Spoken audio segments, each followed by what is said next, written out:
Hi. This is, I don't know what that means. Yes, right. We need to identify the thing at the top so people know what they're listening to. Someday, what are we, 9 episodes in? I will learn that eventually. I'll just start doing it, I think is what I decided just now. Fair enough. So, first things first, we went AWOL for like 3 weeks there. Sorry about it. I think you should say first things first. Hi, I'm Jen. Let's just start this one all over. Hi, I'm Graeme. Still. Yeah, well, yeah, that hasn't changed. Um, I think of this podcast as being sort of a continuous experience, and that like no one is jumping in at episode 9, so people kind of know like there's a lady sounding voice and that's Jen, and there's a dude sounding voice and that's Graeme. So it doesn't necessarily occur to me, I guess. If anybody's coming back and they feel that way, we appreciate you. But also, if you're new, we're real excited about that too. So Indeed, yes. Welcome aboard.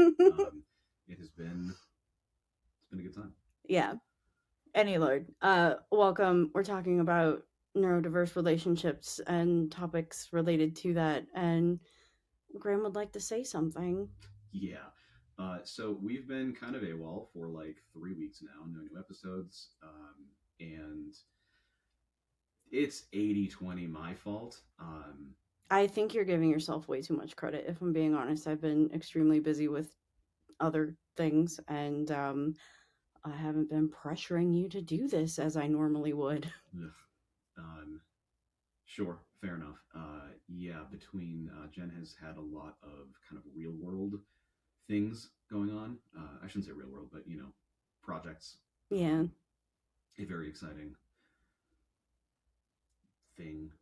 project that you've been working on a lot. So I'm not trying to be mysterious. My sketch comedy group is working on a TV pilot, but I didn't know how much of it you wanted to, to reveal in this unrelated medium. So that and I'm deeply neurodivergent and I'm deeply burnt out and my brain doesn't work sometimes. So yeah, and then I jumped on the burnout train too, and here we are. Anyway, we are sorry.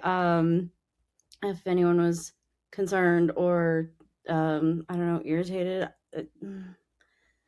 But I was literally asked this morning when I was watching the Broncos game with a friend, and he was like, "Why have there been no new episodes?" And I said, "Because we're tired. We'll get on it." Truly. A friend of mine sent me something this morning about this there's this tool that that I don't know, I think it's Google, whatever, but you can basically feed it like a document and it will generative AI up a podcast. Gross. Yeah, it's extremely upsetting, but like two like fake human beings having a fake podcast about whatever the topic is. And so somebody somebody told that tool, you're an AI, generate a podcast based on that, and apparently it's very weird to listen to. And so a friend of mine sent me a link to that article and was like, man, I hate that this is the way, I don't know what that means, ends. And I was like, oh man, now I feel very bad. And also I can't believe that you're even tongue-in-cheekingly implying that we are AI. I am not artificial and not especially intelligent, so I take issue with that. Anyway, yeah, so we got to get back on it. We're back. We're here. We're not dead. Sorry. Yeah, we should title the post where we put this up, "We're not dead." Sorry about it. Start it with, and we're back. Pull back a little far from the mic there. Okay, so let's get to it. Yeah, what are we talking about today? Today we're going to talk about communication differences, and primarily a focus on kind of directness and explicitness in communication. I don't know that we can really do the entire gamut of like communication as a concept in a reasonable amount of time for this podcast. So I think largely sort of focusing on just that communication difference between us and the very direct sort of way that some of us work. I'm interested to see all the things that you have after that disclaimer because I don't know, whenever you asked me like just now if like, hey, do you want to do that topic? I think I had to like mentally check myself a little bit and be like, is there that much to say? But I've been thinking about this for, like basically our entire relationship. And so probably was maybe taking some stuff for granted that I take for granted. So, Well, that was kind of what that was one of the things that I wanted to sort of throw out as like a I don't know a question or like a discussion topic or anything. Like, is there what are some things that you have had to get used to with me, like things that have been different with me than they have been with other people? like regarding communication Yeah, or just the way that okay. the way that we communicate, in both directions, whether it's something that you have had to learn how to communicate differently to me, or you have had to expect that I communicate differently than you're used to in your direction, whatever, something like that. I think the two biggest things are that I don't know, maybe for a neurotypical person, I tend to tell things like very direct, just out of habit, because I don't like lying. I think no is a complete sentence, and I think a lot of people do fall into that trap of like trying to be kind, and so they like tell little white lies to get out of things and whatever, for example. And like I don't like doing that. I will just tell you what's going on with me. Um, Can confirm, and I think when we first started hanging out, it took me a long time to come to feel like you actually liked being around me, what? because you maybe not a long time, but like you're you do tend to be very blunt and very direct, and um, I think that a lot of times I sometimes feel like you have this vibe where you're a little bit defensive, maybe, and so a lot of your like personality is like, this is what it is, take it or leave it, and it's like a little confrontational sometimes. No. Right. And I think especially, we barely knew, we didn't really know each other or anything to begin with. We hadn't been friends first. We'd met once very briefly. And so for me, I think that was a little bit challenging, honestly, was like, I had to keep telling myself for the first, I don't know, maybe 5 or 6 times that we hung out, I had to be like, well, she keeps saying yes when I ask her if she wants to hang out. So like, clearly she does want to hang out, but then we'd be hanging out and I'd be like, I don't know if she likes me very much. So can confirm on that topic. I'm sorry I interrupted you. No, you're fine. So that's interesting because I was gonna say it's been nice and kind of a surprise that like I can tell you things and you believe me. Sometimes in like past relationships, I feel like there's like a oh well, if you're not hanging out with me and you said you just want to stay home, like that's probably not what's going on or whatever. And it's like no, like I literally just want to hang out with my dog and whatever. I had a bad day, and so I don't know. It's nice to be with someone like if I say something at face value, it gets taken at face value. Yeah, and that kind of brings us almost directly into, I think, one of the biggest kind of points about this topic in general is that, like, particularly particularly autistic communication, we're famously very blunt and very direct and very honest, and Mm-hmm. we very famously will say, you'll ask us a question and we'll give you the direct, straight up answer to the question. And we don't, um, it's difficult, I think, for a lot of us to try and to do that kind of like tempering or like sugarcoating of things, and again, like trying to be kind. And like for me, and I think for a lot of other people, it's just instinctual that you ask me a question, which means you want the answer to that question. Mm-hmm. And a kind of corollary and a related thing to that is that like I don't hear subtext at all. And this is a thing that I think kind of baffles a lot of neurotypical people sometimes is like you this sounds shitty and I don't mean it in a shitty way, but as a neurotypical person, like almost everything you say includes things other than the words you're using. Mm-hmm. There's some assumed context, there might be some body language, there might be um, even just context like of your history with the other person, you know, and all of these things kind of weigh into it. And a lot of autistic people, I think maybe all of us, I don't know, we don't get that. Like I understand that I have known you for 4.5 years and we have like all of this history and all this context and everything, but like I still only hear the words you say. Mm-hmm. And more importantly, and this is important I think in both directions, is I hear the words you say, I don't hear anything else. And so the corollary, or the converse to that is, um, if I'm saying something, I mean the words that I said. Mm-hmm. And a lot of times it's really easy, especially for someone who has mostly communicated with neurotypical people, it's very easy to assume like a subtext to some things and whatever. And so my advice is always has always been listen to the words that I say, not the way that I say it, or like not don't read my body language and assume that that contributes, to anything that I'm saying. Like there is a disconnect in my brain that is not present in yours, where like your body language is part of what you're saying. For me, it's not.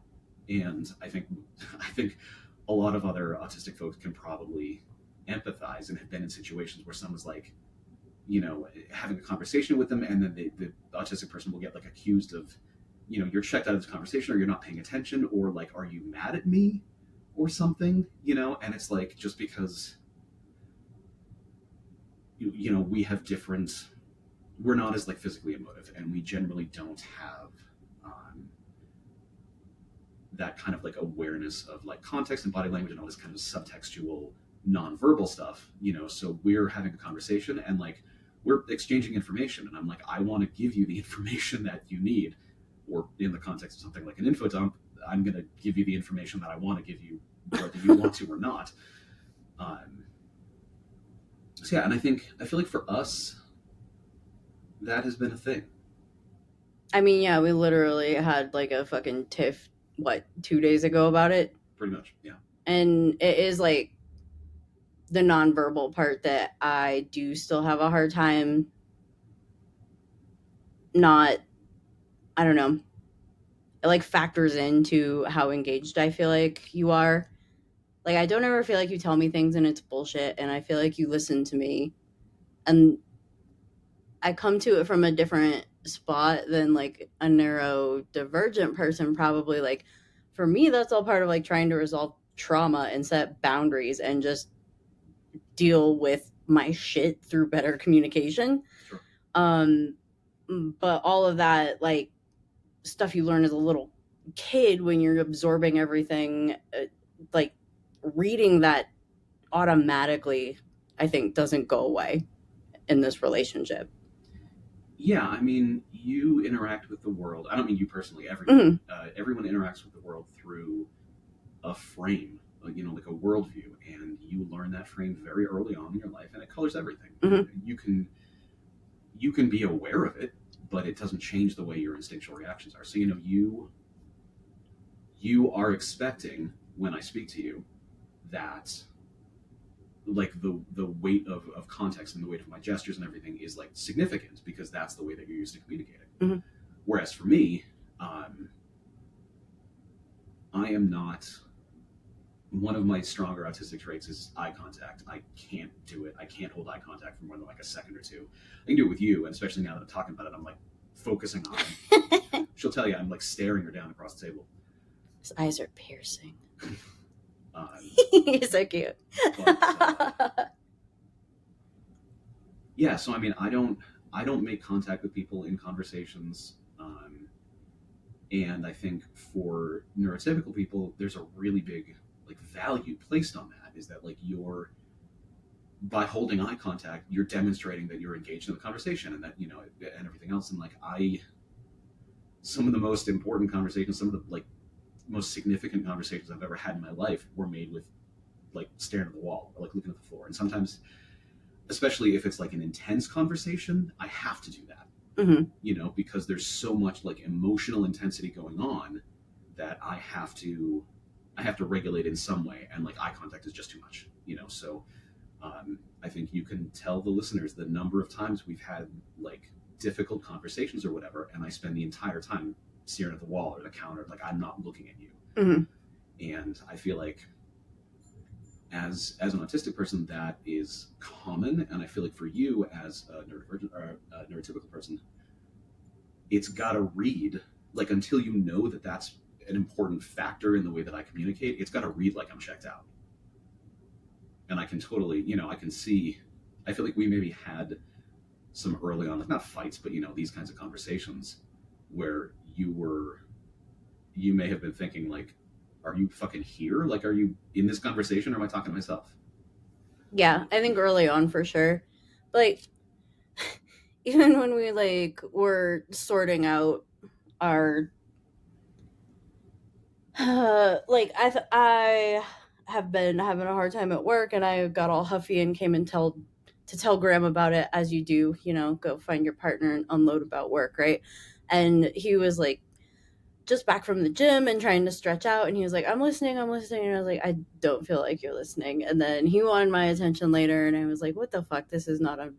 So anyways, we had to sit down and talk about that, and like, just get on the same page communication wise, which I think has something to do with our topic today. And yeah, during the conversation after I was upset though, like, you bring it up now and I'm like, oh yeah, you were doing that. But in that moment, like, because I know that about you, and because we've already had like conversations about, um, I don't know, how you process things and whatever, in that moment when you're not looking and making eye contact with me, like, I don't feel like you're checked out of the conversation. I know and recognize, like, okay, we're processing, like, he's gonna come back eventually. We're still here. Um, which is just so funny because people get worked up about, I think, that with their kids and stuff. You hear about it, like they won't make eye contact and whatever. That is so less bothersome to me than like some of the other things, if you don't know, are part of the way neurodiverse people like process things. I don't know. I feel like it gets made a big deal of, and that makes me sad. I'm sorry. On behalf of all autistic and neurodivergent people who have been shit on for not making eye contact, thank you. We accept. I mean, you don't have to thank me. I'm just saying it's a fucking bummer. No, it is, and it's such a it's such a part of like the social contract, and especially in like a work environment, there's like a very specific, I should say a work environment like here in the U.S. where we live. I don't know that it's like this necessarily abroad or anywhere else, but um, there's this idea, this like social contract based notion of like how you're supposed to interact with other people. And Mm-hmm. that's one of the stipulations, is that like you look someone in the eye when you're talking to them or whatever. And I'm like, no, I don't, I can't. I can either look you in the eye, or I can talk to you, your choice. um and that gets people in a lot of trouble. That reaches back to the like masking at work um topic that we had a minute ago. But yeah, that's a hard one, and the thing that is frustrating as an autistic person, that frustrates me in two different ways. One is because I don't need to be. I communicate differently than you do, and you trying to force me to communicate with you the way that you want me to communicate is fucked, and it sucks, and I resent that just on its own. But also, like, it makes no sense. It's not relevant. Mm-hmm. Like, our eye contact has no bearing on whether I'm listening to you.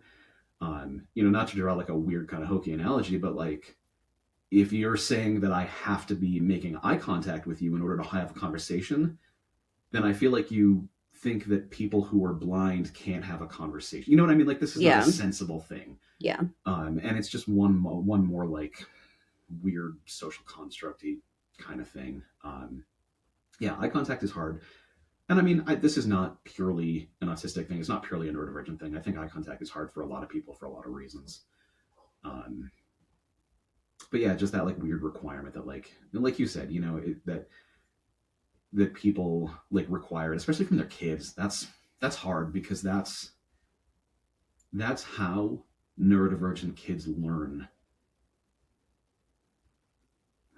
that they're wrong, Mm-hmm. that like there's something wrong with them. That is how there's this really upsetting thing about how like we have no idea what an untraumatized neurodivergent person is like because our society does not produce them. Our society produces only traumatized neurodivergent folks, and some of us to a lesser degree than others. Obviously there are people who have greater support needs, or who are less quote unquote functional.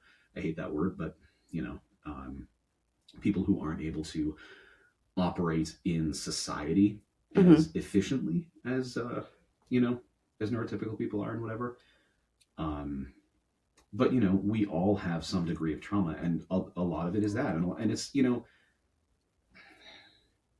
it's not the same as locking your kid in the basement and beating them, but like when you establish to your child that something that they do instinctually is like incorrect, it sucks, and it damages that kid. And anyway, that's how parents making those kinds of demands, making those kinds of social contract demands on their kids is how we end up with is how the process of traumatizing your autistic kid, your neurodivergent kid, starts.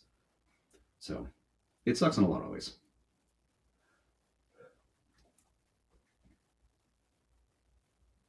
Was that you're good? Um, did you ask me a question and then start answering a question? Sorry, I don't know. Okay. I got up in my soapbox and I lost track of Well, then let me whatever. ask you, are you good? I mean, yeah. Okay, great. What's your next topic? Lord. Yeah, but just I like the when I asked you before we started recording, if you had any thoughts about this topic. You said that when you're speaking with your other neurodivergent people, that you notice there's not a lot of nuance, Mm-hmm. and I really like that word, especially in this context, because like it's true, right? I mean, again, it underlines like in particular, um, I'm very particular. I'm very specific about the words that I choose to use. One of my biggest special interests that goes all the way back, that I've had forever and ever and ever, is like language and linguistics. I fucking love words, and I'm extremely choosy about the words that I use. And so it it is important to me in particular, and I think for a lot of other people, that like we don't inject nuance into what I'm saying. That we don't hear the words that I'm saying in a way that changes their meaning.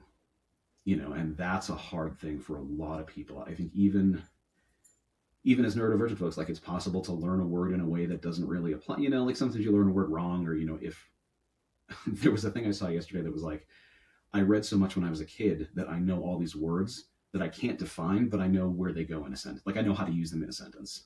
Mm-hmm. And I was like, that sometimes I guess leads to using words maybe a little bit incorrectly. But I think in my case, I learned so many words from context in that way from reading, that like I sometimes say that I'm a words have meanings autist.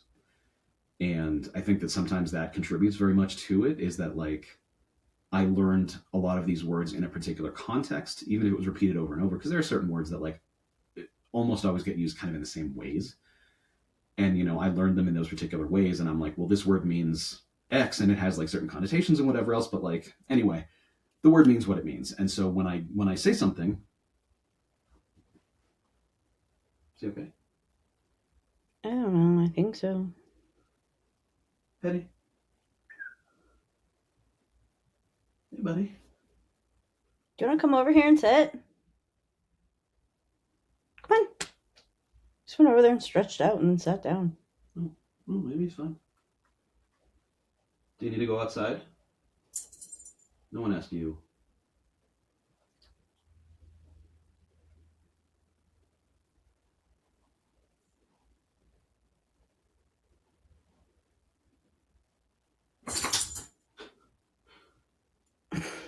I don't know. Okay, well, hey, buddy. Hope you're doing okay. His meds are just like ibuprofen, right? Like I know we doubled them up today, so it wouldn't like make him weird. Nope. Okay, well, he just is weird then. Look a little shivery. Do you want your blanket?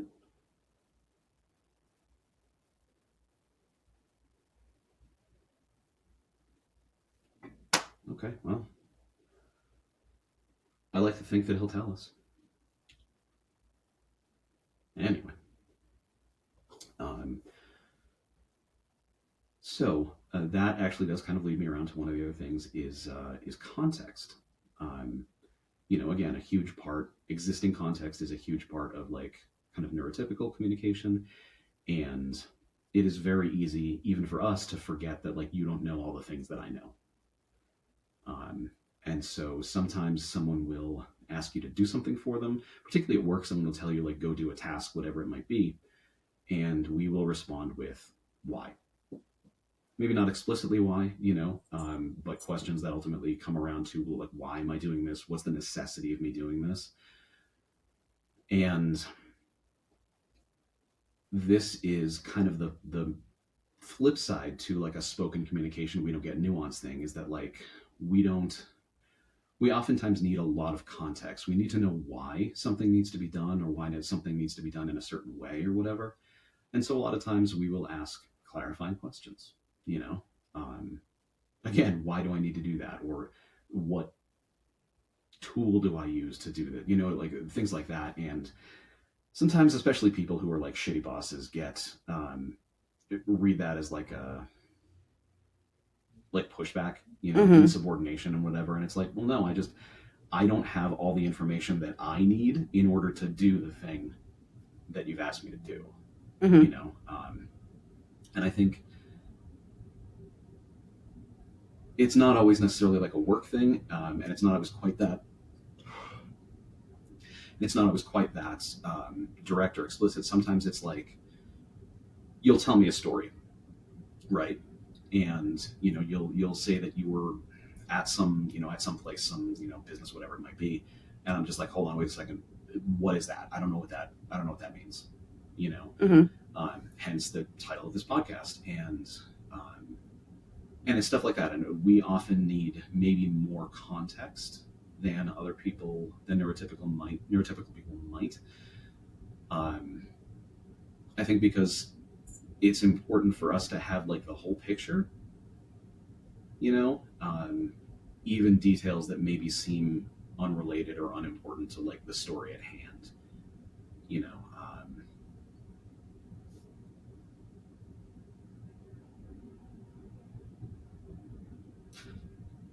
Do you ever like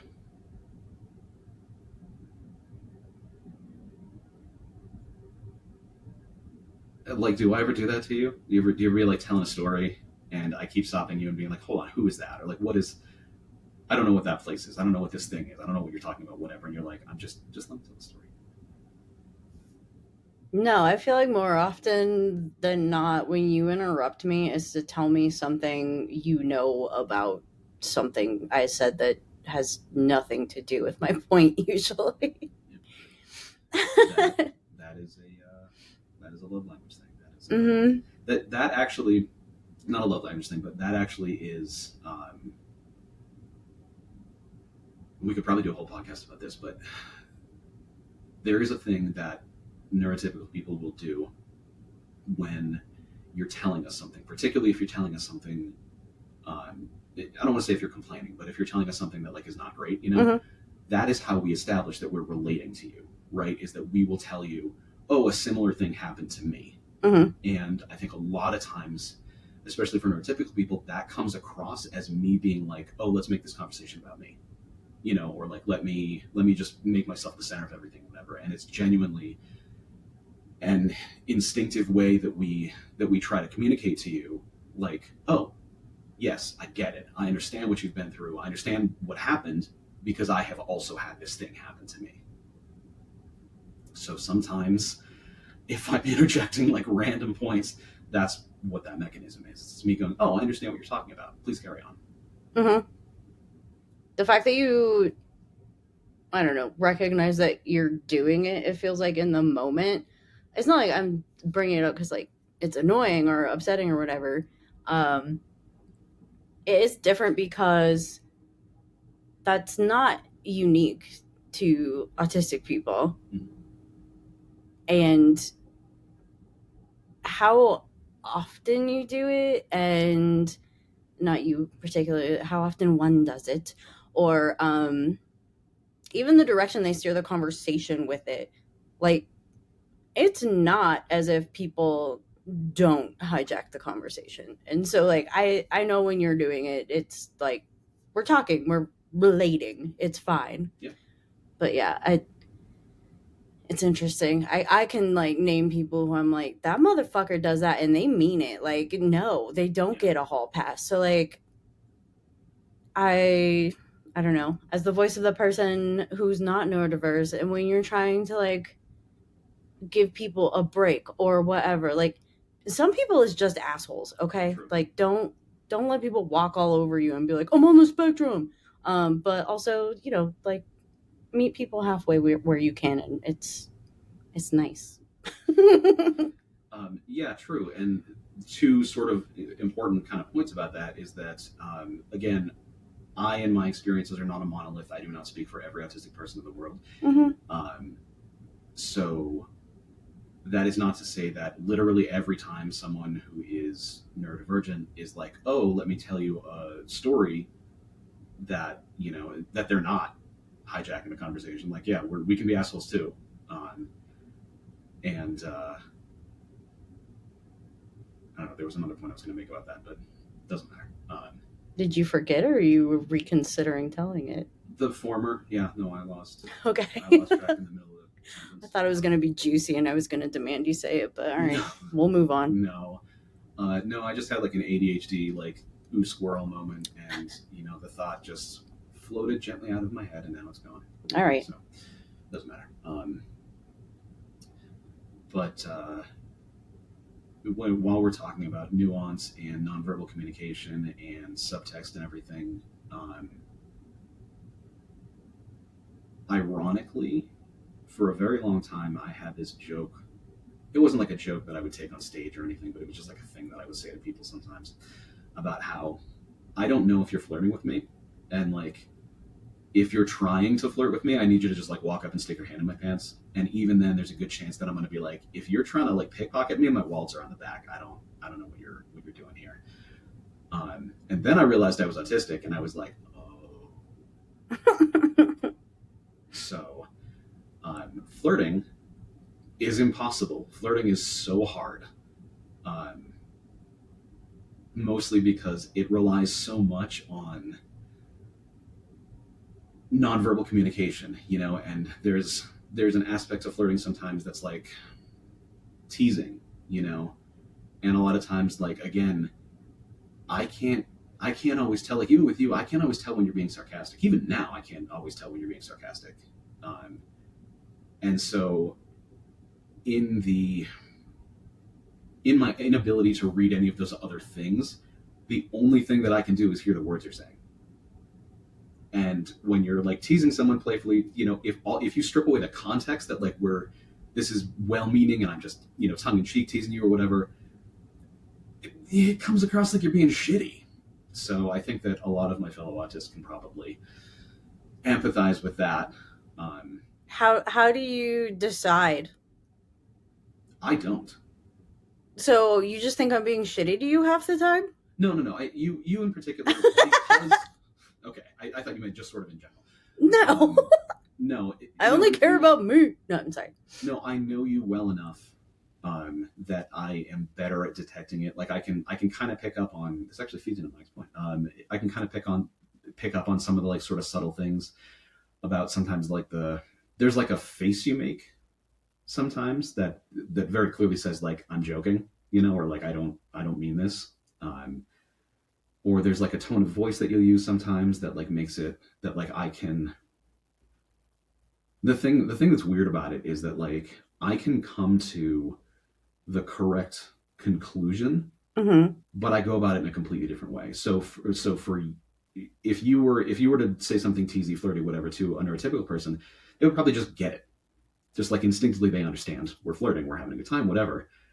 For me, there's like a calculus that goes on in the back of my skull that's like, okay, you said this and that sucks, but you're making this face, which I know when you make this face, it means that you don't actually mean the thing.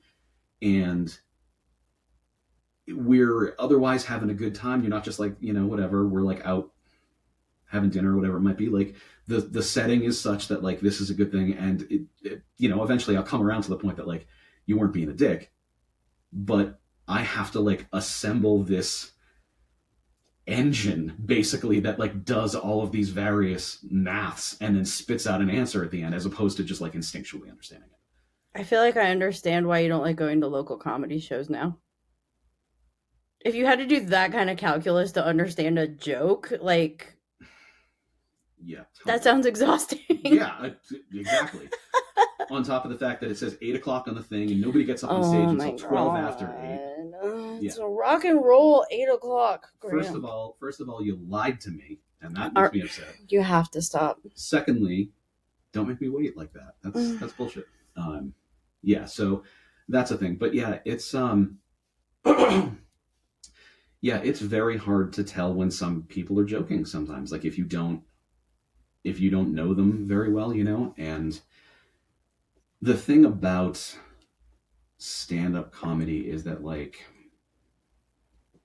there is there's like a stand-up comedy accent is not the right word, but there's a certain way that stand-up comics talk when you're delivering, when you're doing when you're telling jokes that I think very clearly establishes the context of like I don't really mean what I'm saying. This I'm saying this because it's funny as opposed to because I mean it explicitly. And that is one of the things that's actually kind of the next thing that I want to talk about is like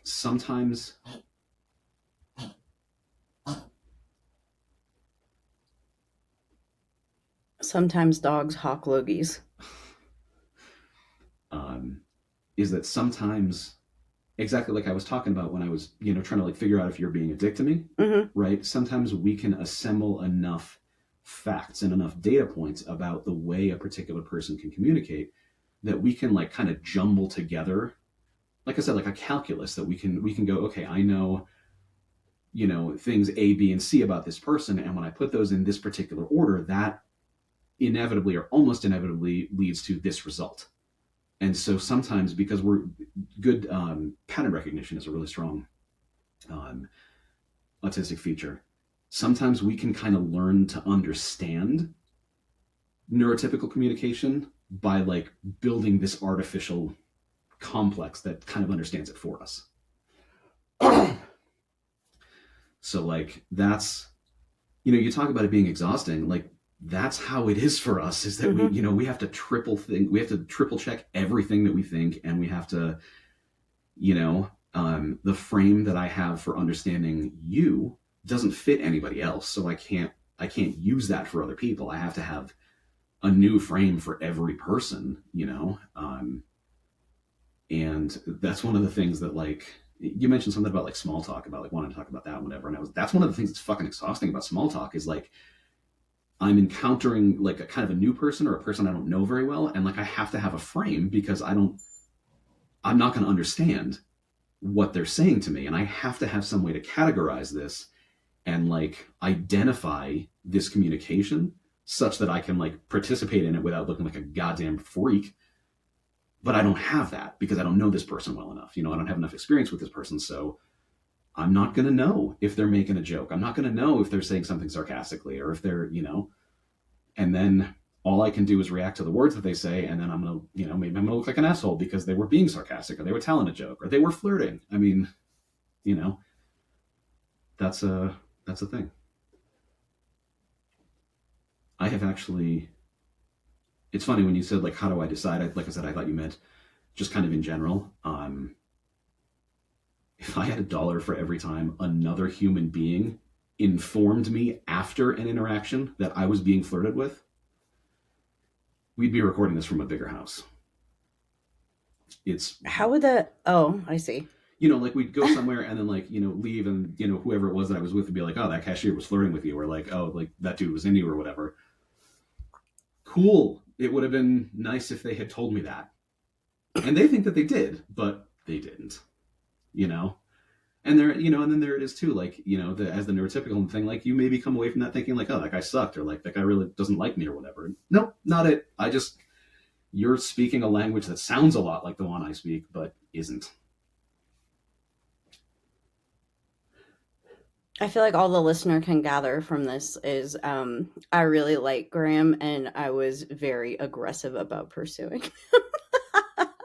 Yeah, I mean, yeah, can confirm. Like I said, it's um, I have said before that, like, heavens forfend something terrible happens to you. But if something terrible happens to you, or if you decide that you're done with my bullshit, that like I would not want to have to date again. Like, Oh no, it's a horror show. I mean, everything else about it, aside, just the fact that like it was probably easier before I knew this about myself, because at least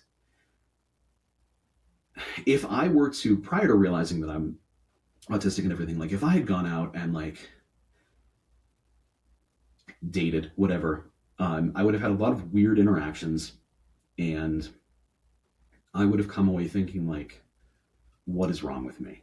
I don't think that's not similar to the universal No, not experience. at all. I'm sure it's like that for everybody. But now that I know all of the ways that I am weird about these things, I can stress about that in addition to stress about like going on a date and meeting a new person. I can stress about the ways that I know I'm inevitably going to be weird on this date before I even go. And then I'll have the date, and in addition to like the anxiety of being on the date, there's the other track of anxiety where I'm like, oh my god, oh my god, oh my god, I'm being so autistic, I'm being so autistic, this is ridiculous, get me out of here. And then the thing will end, you know, and maybe there's I have a dumb story from years ago where the short version is I was at a bar where I hung out a lot, and this woman and I had like a really great conversation, really good time and everything, tons of fun. She was like, okay, it's been a couple of hours, we've been having a blast, and she's like, okay, well, I'm probably going to go home and like keep drinking. And I was like, cool, that sounds like fun, have a good one. And then the exact same thing happened the next day with this same woman. And then she never came back. I'm sure she was like, well, that guy fucking sucks, what the hell. But that was a great example of like, the second day, like the bartender was a friend of mine. He leans across the bar and he goes, dude, what are you doing? And I was like, I don't understand the question. What do you mean, what am I doing? So like, I don't remember where I was going with that. What were we talking about? Wow. Dating. You Yeah. you were talking about how you weren't gonna date if I died, and now you're just off in la la land thinking about it. No, but ultimately, like I said, the point with that is that if I go on a date and things are going well and everything, I don't know what happens. There's like a moment, where someone might be like, "Hey, do you want to go somewhere else? Do you want to come back to my place? Do you want to whatever?" And I don't know that I'm going to get that, and so then my brain is like anxious about that as well. And then regardless of what happens, I'm then going to be like post game analysis anxious about like I was so fucking autistic the whole time. So aside of all of the other awful things about dating, I'm given to understand that there are apps for this now, and no, not not for me. Well, if I die, just head up Tyler. He'll give you his rundown on what he calls using the autistic rays. I thought you'd like that. Wow. Yeah, no, I see that phrase come up a lot. There's a lot of T-shirts that say like "risen with autism," and I'm like, Hmm. we're not. That's the opposite of what we are. That's not. Nah, my boy knows how to use it. You'll be fine. I think I think that if you know that you're autistic and you're on a date with someone who is also autistic and they know that about themselves, I think that probably makes the whole thing a lot easier because then you can just go in and be like, I'm gonna be fucking weird and you're gonna be fucking weird, and that actually that's good. But like having to so much of having to date is masking anyway. So Yeah, you think it would for be good at it, everybody. right? Exactly, not just for us, because there's all that stuff about like dating is just making sure that someone really likes you so much that they're like invested before they find out that you're like a trash gremlin. Yeah, that's fair.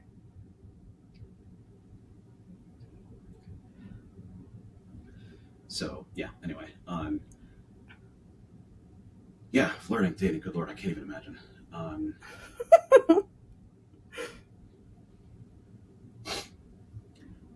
one of the other things that I wanted to talk about is flat affect, which is where everybody thinks that we talk with robots. Which I listen to myself sometimes and I hear it, but a lot of times we are not physically emotive like in our faces, or we don't like make the right gestures sometimes, and so people sometimes think that we are aliens. I guess. I think this is maybe one of the things that I have the least like personal experience or like as a behavior that like any of my neurodivergent friends have. Like they, for the most part, I would say are opposite. Like they are hyper animated and like very excitable, like Mhm. not robotic at all. So like this is interesting to me. That's no, that's a really good point. And I think for some of us, I mean, some of us, it might be a combination. That it might be ADHD, um, especially if you have the hyperactive variant of ADHD. Those are the more sort of traditional quote unquote presentations of Hmm. ADHD to people who are like hyperactive and really energetic and really they seem like they're on coke all the time. All Um, right, I didn't say that. I did. I have the other kind of ADHD, which just makes me seem really vacant and forgetful. But yeah, absolutely. And I've heard enough like interactions that you would have with Tyler, for example. He's super animated all like a lot of the time. Mhm. Um, and for some of us, I think that just comes down to like being like that's just a personality that you have, and because as an autistic person, I don't mask very much. Um, One of the things that we really like kind of try to do is to like learn how to take off the mask, unmasking. And I think for someone like Tyler, he strikes me as a person who either figured out very early on that masking was bullshit and he wasn't going to do it, or just never developed it as a trait to start with. Because every interaction I've ever had with him, he's very much just who he is, like at all times, um, which is frankly must be fucking awesome. He's pretty Um, awesome. yeah, no, good guy. I like him. But yeah, so there really kind of is that, as well as you get kind of more really emotive people, and you can second guess it all the way down the ground. Like sometimes people are just like that. Sometimes they have learned that that's a way that they should be, Hmm. because people respond positively to it, or they have learned that their natural state is to be really flat, and they're trying to like not be like that. They're trying to kind of like act more, animated and whatever, against their natural inclination. Again, because it's received more positively, or whatever else is easier to navigate. Um, but yeah, I think you probably get both from me because I know you and because I don't really like have to. I don't feel like I have to mask around you. Yeah, I think it's a function more of like your mood and mental state, like which kind of Yeah. like, and I mean, again, I think that's just pretty much human behavior. True, true, true. But it I don't know, for whatever reason it tends to be kind of like a prominent whenever people talk about like what autistics are like. This is a thing that comes up a lot, is the flat affect. And um, honestly, we just watched Trick or Treat last night. Great movie, love it. But of course, Rhonda is far and away my favorite character in the entire thing. And her delivery, I don't know if that actress is herself autistic, but she is referred to by the other characters as an idiot savant, which is a shitty old timey word for autistic. So she's explicitly autistic, like in the script.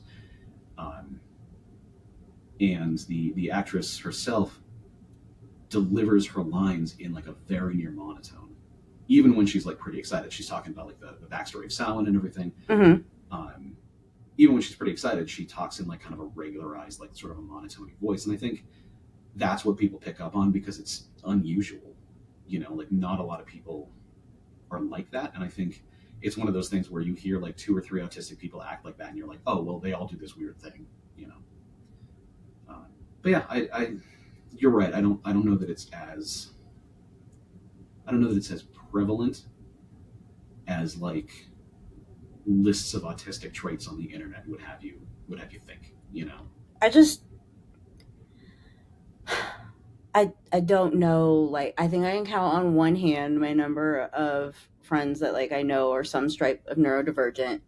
So I can't for sure say like I feel like this is a quicksand thing, that like like I've Right. seen it on TV. I know it's this huge thing, but like I've never fucking seen it in the wild. Like I don't know.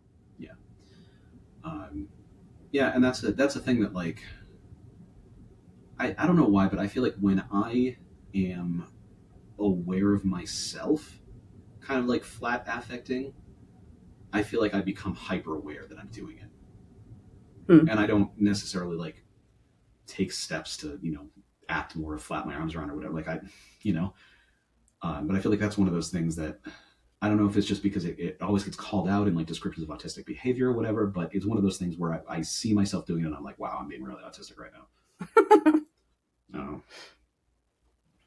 Um, and then I guess kind of the other sort of related thing to that is a lot of us have kind of like an unusual speaking cadence, as all of our listeners can attest. There are weird pauses in every sentence I ever utter. Um, All right, look, I'm not trying to be a dickhead right now, but I don't know how to help. You got to remember how to breathe when we're doing this, dog. I know. I get excited and I I fucking stop breathing mid sentence. Yeah. So for context there for the listeners, assuming that I leave this in, I keep like leaning away from the mic to like catch my breath. It's like a drowning victim just like coming up for air every time. Like I thought by now you would like ease into it, and my body breathes while I talk. It's not that hard. No, it's embarrassing. Sorry to call it out. Very silly. But like, I don't know. Anybody have tips? That would be cool. But yeah, so kind of weird cadences in the way that we speak. Somebody once accused me of talking like Bill Shatner, which I guess. Sometimes for me, it's just I have gotten halfway through the sentence and I've only suddenly realized that like I don't really know where it's going, and I have to kind of track down what the second half of the sentence was meant to be. I don't experience that a lot, but you will just stop talking and say like, I don't know what I was doing. Yeah. I'm glad that you take it in stride. My brother used to get extremely frustrated when I would do that. Did he yell at you in Boston? Yeah, his accent was a little bit more. It wasn't like super prominent, but yeah, it was. Let me hear it. I couldn't do it. God damn it. Yeah, that's a thing that I say for you personally behind closed doors. I'm not gonna let strangers hear me say that. All right, like that. Fine. You guys are missing out. What is your face? I don't know. He's just like squinting and staring at you. Do you need something, buddy? What's up, homie? Come here. Come here. Why? You go the hardest way. Come on. I don't know if he's going to be able to jump up there. I feel like his legs are I'm really gonna get bothering him. I got you. Here, you can sit with me while we do this. Hi. There you go, buddy. Is that better? Missing some attention? I prefer to cuddle your mom, too. Sorry, my dog is old. He needs attention right now. I mean, you can just edit this. It's fine. Oh, buddy. Yeah, so like the unusual cadence or the unusual vocabulary, sometimes like we'll just we say words that don't come up very often or whatever. Somebody once somebody once described me, who has never met me and only knew me like through the internet, described me as having a very unique voice, um, which for me is like I just type the way I talk, you know. So when I was on Twitter for like 12 or 13 years before I quit a couple of years ago, and it was mostly just a release valve for the crazy. I wasn't really in it to like participate in a community or make friends or whatever, and I did those things, but very largely it was like my brain is going 100 miles an hour at all times, and sometimes I just have like a thought that I need to like extract and throw somewhere, and that's what Twitter became. And then I started going to fairly intensive therapy for a long time, and it became like my therapy journal. So a lot of my time on Twitter was just like me working stuff out by myself to myself, and anyone who was following me was welcome to check it out, I guess. Um, but yeah, there's a joke about how like um, fuck, I can't think of the thing I'm thinking of. It doesn't matter, whatever. I might cut this bit out. This isn't really that interesting. Okay. Um, but like,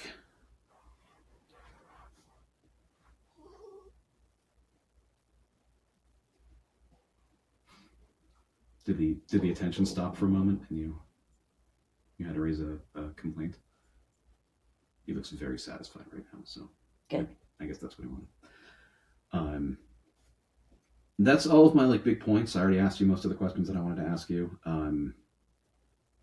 The other one, I don't know that there's necessarily like a good answer for this, but just to kind of like establish a range of things.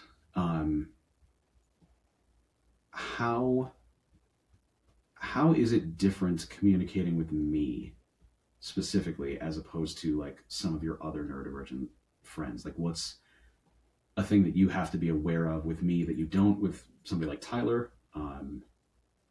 Just interested to kind of see how like your perspective as a neurotypical person of all of these different, neurodivergent folks that you know, and like how pitfalls, I guess, that you have to watch out for, and like specific things that you have to know. Like, I'm talking to so and so, and they, which ironically is a very neurodivergent way to think about it. Is I was gonna say, like, I've never considered this, yeah, okay, that but I think that, like, I mean, like I mentioned up top, like the way that I relate to people is maybe not like a lot of people do, because, like I said, I'm trying to just like eliminate issues that come from miscommunication, and like, healing your trauma is important, and so just being direct about things that like you need honesty around, it's just easier if you're honest all the time. And so I don't really think about relating to people in different ways that are tailored to each one. I'm only now realizing like how telling it is that like that's the question I asked, is like, how do you do the thing that I have to do?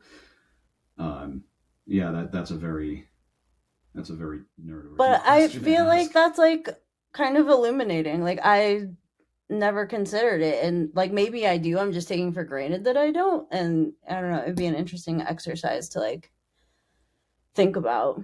But yeah, like when I mean, I think the only things I'm different with you, it's like because you're my partner and I have like other shit at stake than other relationships. Yeah. It's not really to do with like how we communicate or Mhm. the way we are different thinkers. I mean, like, unless we're like in an active argument, then it's like I need to really check in. But Yeah. Um, one of the things that I'm really glad about that I don't feel like has ever come up with us is like when we are having these like argumenty, discussion, whatever things, is I don't ever feel like I have to be like, hold on, stop. Do you mean X or Y when you say this? You know, like I feel like you communicate clearly with me in a way that for whatever, you know, whether you're making an active effort or whether just naturally like we happen to, you know, sometimes people just mesh, right? And so Mm-hmm. maybe it's just that we are fortunate in that way that I feel like you communicate with me clearly without me having to be like, stop, stop, stop, let's define our terms, you know, all the time. Yeah. And hopefully you get that from me. I mean, No, I do. And like that's honestly like I think I've said it before.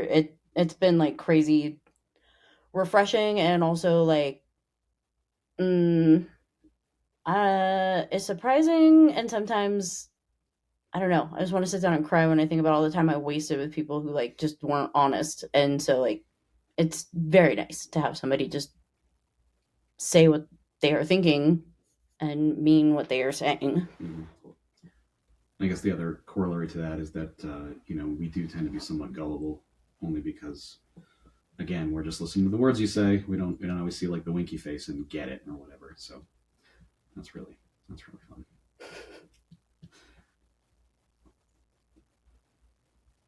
He is so happy right now.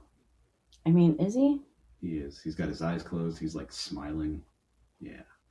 He's having, it's his happy grunt. He's having a grand afternoon. That was what I wanted.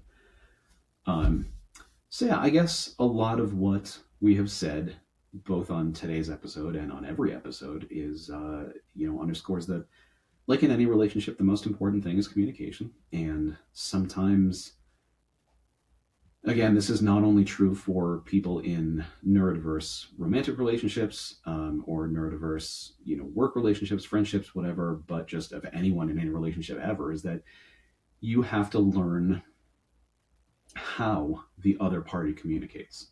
And sometimes that's easier than others, you know. But it's, you know, if you're not speaking the same language, you can't communicate quickly and effectively. So do that, you know, figure out that's probably if I could give people one like paramount piece of advice for this whole concept, like navigating relationships with anyone, but specifically with neurodivergent people, is like you got to figure out how the other side communicates and figure out where the middle ground is. You know, unless both of your communication styles happen to work right off the bat with each other, like you got to figure out. Not only do you have to talk to your people, but you got to figure out how to talk to your people. And I think that's a lesson that a lot of people maybe don't learn. Yeah, or they learn it later. Right. You know, everybody make mistakes. But that's all I had. What's That's all you had? what's the timer? It is at 1 hour and 3 minutes. And so with some editing, it'll be a reasonable length. No, 45 minutes probably. Cool. Well, yeah, this one went a lot better than the last one. Yeah, we weren't communicating well, We were apparently. not communicating well. Also, I moved that we don't record after work anymore. Yeah. So for context, there is an unreleased episode of I don't know what that means, where we were talking about special interests, and uh, part of it was the pressure of not having recorded in a couple of weeks, whatever. I was like, let's just fucking record after work today, and the combination of like workplace stress for Jen, workplace stress for me. My ADHD meds had worn off by the time we got started and everything, and it was a travesty. I don't know that it's going to be released. I think I just want to re-record it entirely. Yeah, so hold on to your butts for that. Yeah, so I don't know. Maybe we'll keep it as like a vault thing. It's not bad, but like I don't know. It's not. I don't It's think not good. Yeah, it's not good. I don't think it has the same level of like I don't know, fun. However much fun you might extract from this, I don't think it's a fun listen. So I feel like what it probably would be like listening to is like when you're at a restaurant and there's a couple having like a whisper fight and you can't stop listening to it. I bet it would be like listening to that. yeah, I think it probably Yeah, like they're not yelling and screaming, you know, and there's not like Yeah, but throwing food and obscenities. But you like, want to know why they missed the PTA meeting? Like what happened? Like something is not okay. Yeah, clearly they're not having a good time and they're taking it out of each other. And, yeah, it's similar-ish to that. So. Yeah, so yeah, no more recording after work. That's a good rule. Yeah. But we'll do better. And again, we would love suggestions, stories, comments. Let us know. I'm still eager to hear about Halloween from people. What do you like about it? What do you not like about it? Because Graeme and I are both big fucking fans. And we could go on and on about how great it is. But, we want to hear all sides. So that's something I would love to hear about. You can email us. You can... What do you have? Blue Sky? Yeah. I have Threads. IDK podcast. We're on all the shit. It's all in the bump afterwards, I think. So I know. I don't remember all the handles. They're very long. No, I think the Halloween one is going to be interesting because I think even as big of nerds as we are, we both have very like different directions from it. Sure. So yeah, that'll be a fun one that we'll put together in the next couple of weeks. I don't know if we want to do it necessarily. Halloween's a Thursday, so I don't think we want to release it after Halloween on November 1st. So probably the week before. Let me tell you a little secret. We can release these whenever the fuck we want. Yeah, fair. Just if it's a Friday cadence, then I'm like we should stick to Friday. But yeah, I don't know, maybe. Anyway. Please let us know of your feelings about the best holiday that there is. And, well, I mean, except for Arbor Day. What do you guys think of blue buckets? That's the thing I want to talk about. Yeah, that's a thing that's relevant specifically to Halloween and also this podcast. Yeah. All right. Anything else you want the people to know, Graeme? I got nothing. The usual mechanical shit. Like, subscribe, fucking send us money. If you have lots of extra money that you're not using for something. Also, there are way better causes for you to send that money to. Don't send it to us. Don't do that. Yeah. I mean, unless you really want to. I don't know. Anyway, thanks so much for listening. Yeah, thanks, y'all. See you next time. Bye. You can find us on social media on Instagram at idkwhatthatmeans.podcast. Or if you happen to be on Blue Sky, idkwhatthatmeans.bsky.social. Or you can contact us by email at idkwhatthatmeans.podcast@gmail.com. We hope you have fun or learn something. Probably not both, but hopefully both. Probably not both. Anyways, thanks for listening to I Don't Know What That Means. Thanks, y'all. Bye. Bye.